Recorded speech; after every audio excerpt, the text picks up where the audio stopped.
Welcome to the Harmon Museum. For those of you who've never been here, for those of you who've been but not for a while, we wish to take a walk and explore the magnificent collections here at 105 South Broadway. So come along, let's take a stroll through this wonderful collection. As we enter the main vestibule, we turn to our right and we see a new addition. It is the Contemporary Art Gallery, which features art from all over Ohio, from all over the United States, art that dates from around 1948 through the current time. Many of the works in this collection are of Lebanon and Warren County artists. They've gifted the works, or we've purchased them, or patrons have been very kind in adding to our collection. This is something very new at the Harmon Museum. This magnificent sculpture of Michael the Archangel by Robert Kepnick is a maquette. The true one is over 50 feet tall and is made in bronze.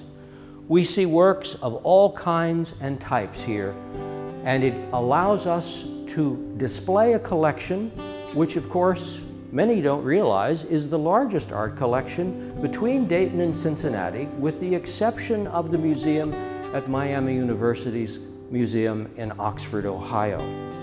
Stop by whenever you're in the area, because this gallery changes constantly. We have watercolors, we have pieces of sculpture, we have gouache, we have oil on canvas, magnificent pen and inks, and photography. This is one of my favorite galleries in the new edition, and I hope you will enjoy it as well. A wonderful photograph by Richard Dill, a painting by Jim Faulkner of Fort Ancient. It just goes on and on. And of course, a magnificent work of Worms Cathedral by Gene Chute, who for many years was the art teacher at Lebanon High School. He did that work in 1957 while he was still at Cranbrook Academy of Art in Michigan.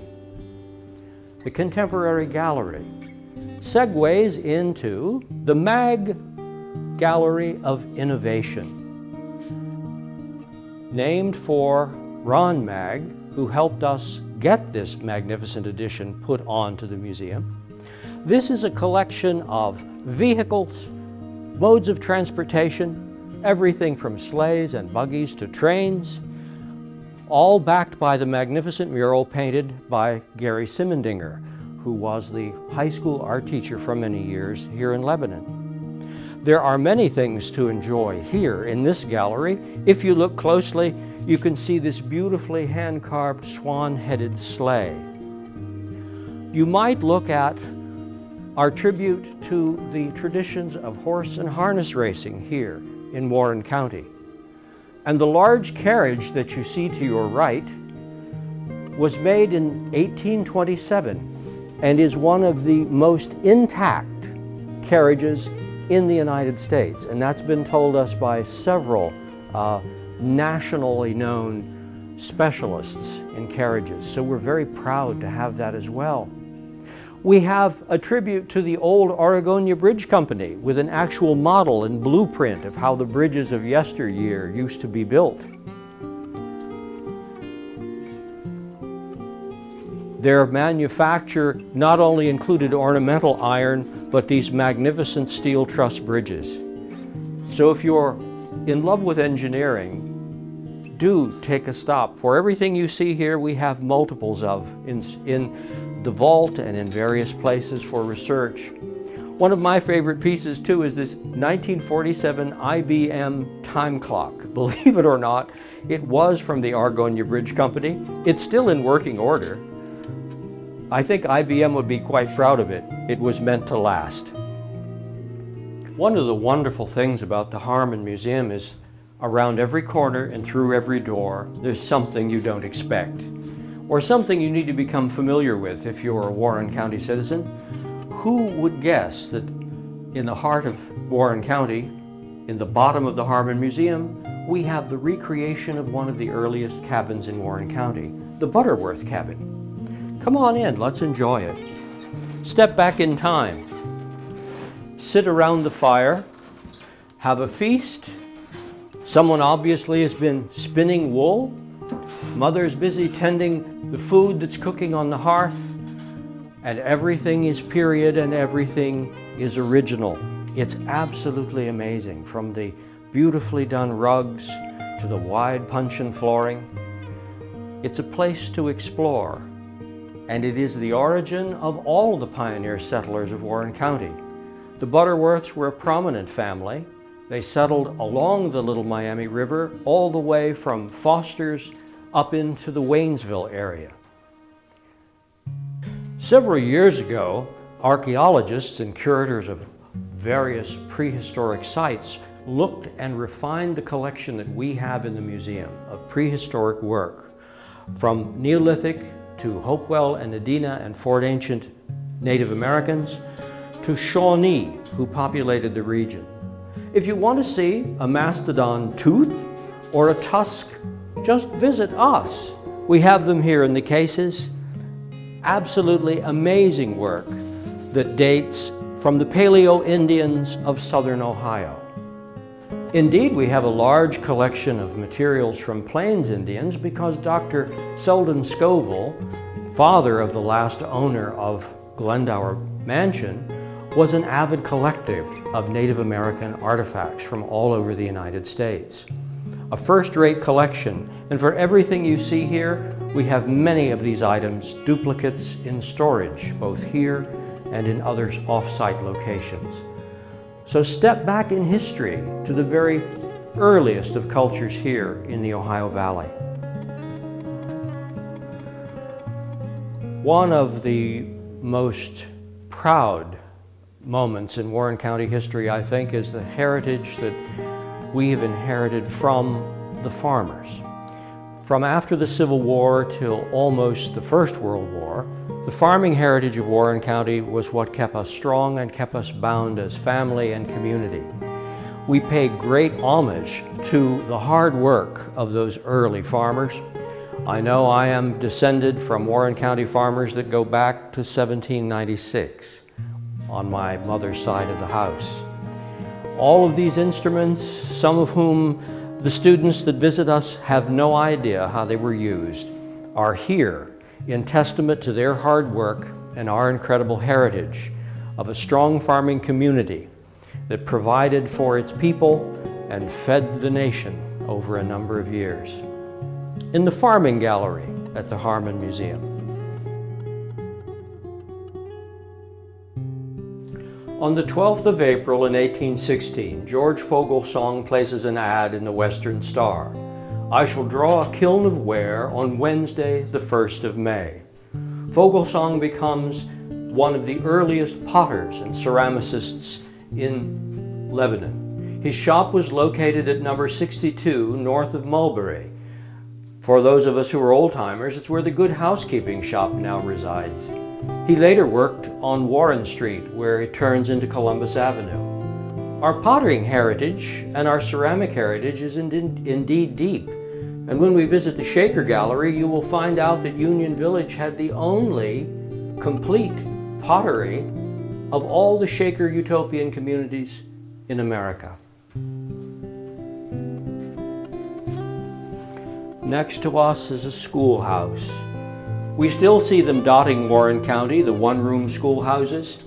A relative of mine and later very good friend, Bernard Butterworth, who taught for many years and was vice principal of Lebanon High School for a number of those years, taught his first jobs in one-room schoolhouses, whether it was Red Oak or Number 10, whether it was the Springboro School District house, all grades in one classroom, one teacher commanding subjects from kindergarten all the way through what we would now consider junior high school. And here, among the books, among the desks, the students still work. And the papers, well, they're ready to be graded at any given moment. Most people, when they think of the Harmon Museum or the Warren County Historical Society, automatically think of the village green. Indeed, this magnificent collection of shops from the businessmen of Warren County and from families who have gifted items is unique. It's only at Greenfield Village in Detroit, Michigan, you're going to see something as elaborate as this is. In the silver shop where we're residing now, we have a tea set given to Governor Thomas Corwin from the citizens of Mexico in appreciation for his service as an ambassador to that country. We have a magnificent napkin ring of cloisonné. Beautiful. It was given to a local resident by none other than the Tsar of Russia. Absolutely amazing, and this gift was given in 1907. So the silver shop contains so many beautiful items, and Lebanon and Warren County, because of its prestige and its wealth, was known as a great market for those who were acquiring the finer things in life. Visit the shops at the Village Green. We're going to go across the green and look at something that I think has an appeal to the young and the young at heart. We'll go into the toy store. Well, across the green and into the toy store, there are things in here for, as I said, the young and the young at heart. There's delight for everyone. If you want a small hand-done checkerboard, perhaps you want to be like Mother and grind the meat in the kitchen, or use a cast iron sewing machine, or perhaps a little table and chair to outfit your dollhouse. A teddy bear from 1905, anything and everything from shops all over and families all over Warren County reside here. And again, for the collection that you see, there are many things still in storage, and we rotate the collections so that every time you visit the Harmon Museum, there's something new to look at, even in the smallest of shops. Visit all the shops on the Village Green, from the general store to the apothecary shop and the tinsmith around the corner. For those of you who haven't visited the museum for a while, or you've never been, we had a wonderful gift from Sylvia and Dan Outland, which allowed us to pull pieces of folk art that were dispersed throughout the entire collection, and we now introduce to you the Sylvia and Dan Outland American Folk Art Gallery. It's very unique, and we're pulling pieces that have been handcrafted with great love and care from all periods and in all mediums of the arts to focus here in the Folk Art Gallery. We're going to add to this as we discover things as we go through inventory, and it's going to be an all-changing gallery as well. If you love folk art, come visit the Outland Gallery here. We'll always surprise you. It changes just about every month. Opposite the American Folk Art Gallery, in this wonderful warm room with its sunshine, is the Harmon Conference Center. We will eventually outfit this with a conference table, and this room will be available to nonprofit groups or any group in the city of Lebanon. And in here we intend to honor our founder and the man whose largesse we have benefacted from, of course, William Elmer Harmon. We have both a wonderful portrait photography done of him in around 1924, and then a portrait bust that was done sometime later. A room in transition, but a much needed space for meetings for small groups in a rather intimate setting. The Harmon Conference Room at the Harmon Museum. If we move to the rear of the main floor of the Harmon Museum, you come upon the Marcus Mote exhibition area. This is a place that every visitor should check. For 8 times a year, we have new and interesting, innovative art exhibitions from every medium in the visual arts. As a matter of fact, one of the most popular has been the work of Charlie and Edie Harper. Many of the works here in this collection were never seen by the public, but were graciously lent by their son Brett for a first-time viewing. And we've had visitors from as far as Richmond, Indiana, and Columbus, Ohio, and Lexington, Kentucky come into the museum just to see the magnificent work of Charlie Harper. The photographic exhibit of Dr. Kelly Jocelyn, who's the chair of the art department at St. Clair Community College, is fascinating. Photography is not everyone's cup of tea, but Dr. Jocelyn has an incredible way of handling the development of film and digital in such a way that the photographs appear almost as paintings. Her work is exceptional, and in the coming year, 2019, we have works of masters of ceramic arts coming to this space.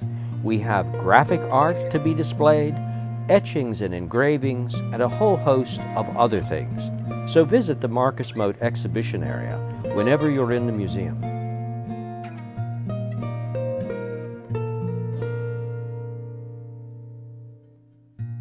If it is a touch of Victorian America that you like, well, we have that too in the Victorian Gallery on the second floor of the Harmon Museum. Wander up the staircase from the Folk Art Gallery in the Harmon Conference Center, and you have one of the finest collections. We are here in the dining room. Of course, a good butler waiting to receive his charge from the table, a beautiful sideboard, well laid, a caster, a magnificent mirror, and an incredible chandelier. Some of the finest Victorian and Empire furniture in the region is housed in this collection on the second floor. After dinner, it's only civilized that one retires to the drawing room, to gather by the fireplace, to listen perhaps to poetry, or maybe to have a sweet, or yet a small sampling of teas, or perhaps an aperitif. We might have a concert at the piano, or someone may play the small concertina in the corner, as the wonderful old clocks keep time. And we sit as others would have sat at the turn of the century in Warren County, in this wonderful collection of furniture and paintings and sculpture and silver and ceramics. About 4 years ago, when Rosemary Chute and her husband Jean and I joined the museum as the art curatorial staff, we urged Vicki Van Harlingen, the director, to reconsider the use of the mezzanine. She was very receptive to the idea, and so we've reorganized this as a gallery that will feature works dating from 1770 to the early 1950s. We start on this side, and of course we have one of the largest collections in the world of the work of Russell Wright. Very appropriate, since Wright was one of the most popular designers of service and flatware and all sorts of barware and glassware in the 1950s and early 1960s. And he was born here on South Broadway. We also decided to feature works of ceramic artists from the Warren County region, and then we pulled things from the collection that were exceptional. This beautiful Rookwood pitcher and the Weller vase that through research we determined was at the World's Fair in St. Louis in 1906. Beautiful pieces of Weller ware and an amazing punch bowl of Chinese export dating to around 1850. And you could even see the slight warp of where the porcelain bowl has been hand created. A magnificent display, and again, for the items that you see out, we have many in storage. We wish we had more space to display more of the materials. Really quite a fine collection. We travel on around the gallery, and there are works by noted Warren County painters, Martha Welch, a magnificent gift to us from a fellow in Virginia of Addison Peel Russell, who was both an author and a Secretary of State for Ohio, painted by Charles T. Weber. The wonderful frame, of course, was by Thomas A. Wilmot in New York on a design by Leland Stanford. The work of Harveysburg and Clinton County native Eli Harvey, Rex, the only copy of which resides at Oyster Bay in the collection of none other than Teddy Roosevelt. He was an accomplished animal sculptor and painter. For his early work, won the gold medallion at the Paris Exposition in 1899. There are an awful lot of things that we often take for granted when we think of local institutions. It's like the boy who makes good. Well, he's always thought of as so-and-so's son or so-and-so's grandson, but he's reached professional notoriety outside of his hometown. We often don't think about the fact that this museum and its collections is a nationally recognized regional museum. We often don't remember that it has one of the finest genealogical and historical research libraries in the country and has had for over 60 years. It has a nationally recognized textile collection, and I'm happy to say we have a great breadth and depth of our art collection, which I have mentioned is the largest collection between Cincinnati and Dayton. We have works by noted Cincinnati painters, Thomas Corwin Lindsay, Henry Mosler, a wonderful painting attributed to the Dutch master Anton Mauve, who was noted for painting sheep. His work hangs in the Taft Museum in Cincinnati. So you see, we're in quote-unquote high cotton when it comes to some of the works that we have on display. We constantly rotate the works and care for them, restore them, make sure they're kept in a climate-controlled vault, cleaned on an annual basis, and repaired when we have the both funding and the ability to do so. One of the most remarkable repair jobs was on a wonderful sculpture of David by Vernon Jones, for the entire leg was broken away. And in our little shop in the basement, where we have our conservation lab, Jean and Rosemary Chute and I worked out the right chemical combinations and formulas to put together a repair that would have cost the museum $5,000+ to do. Well, we managed to do it. It took us 3 months, but it cost us $37. We're quite resourceful when it comes to using the material that we have at hand. Wonderful paintings, that magnificent Victorian gesso frame of the Honorable J. Henry Smith, who was a Lebanon resident and a prominent attorney in Dayton. And of course, our infamous portrait of Colonel Lewis Drake. Yes, there is one blue eye and one brown eye. That is exactly what he had, and he was an incredible marksman. He actually won a shooting contest between Simon Kenton and Daniel Boone, and the Drake family of Warren County was descended from him. I think one of my favorites is this, a charcoal drawing, believe it or not, attributed to a man by the name of A.A. Southworth here in Lebanon. He opened a school of penmanship, and this was one of his, I believe, prize images to go into his shop window around 1870, simply called Summer Porch. It's one of the most magnificent charcoal drawings I've ever seen.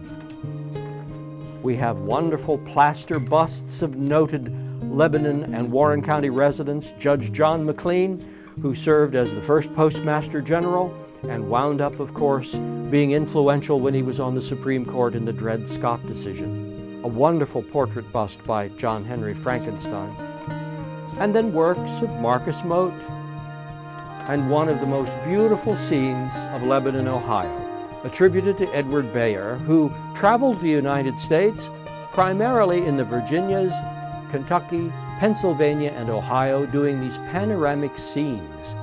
Beautiful. This was taken from the vantage point of where you would be standing on the south edge of the fairgrounds.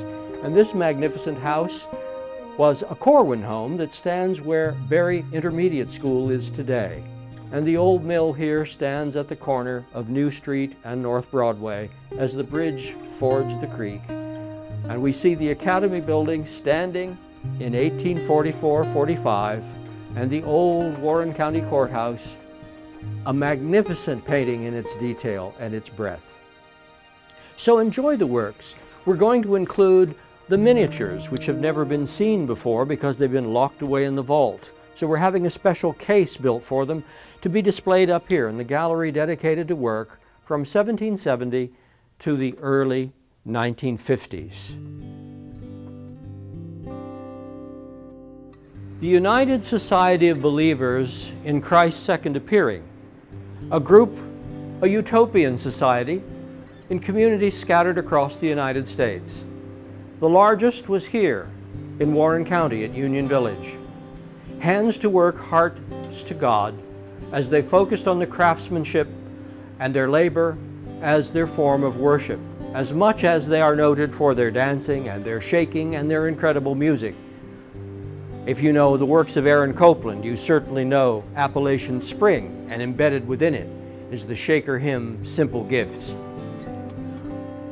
In the Jones collection here at the Harmon Museum, we have the largest collection of Shaker artifacts in the United States. It's a priceless collection in its depth, in its breadth, and its quality. It's one that we should celebrate and be very proud of. Again, it's part of the fabric of Warren County's heritage. All of these magnificent works, original, created from the trees that grew in Warren County, from the cane that was raised in Warren County, from the wool, and the innovations that the Shakers blessed us with. Everything from cherry pitters and apple cores to packaged seeds and bottled wine, and early unelectrical things like a washing machine and perhaps a dryer. And oh, by the way, even the simplest things didn't escape the Shakers' attention. How about a clothespin or a flat broom? There's an incredible piece in this exhibit, in the simplicity and direct line of the furnishings, the gorgeous quality of the finished wood, and all showing wear and care. The Shaker communities ceased to exist in the early 1900s, and James Fennessy, the last Shaker, died in a room at the Golden Lamb Inn, and the last Shakers in Ohio are buried in a communal grave in the Lebanon Cemetery, under a giant monument that simply says Shakers. Come visit this wonderful part of the Harmon Museum collection. And again, you're only seeing the tip of the iceberg, because we wish we had a museum 3 times this size, because we would love to display all of the incredible finds and gifts and treasures that are housed here at 105 South Broadway.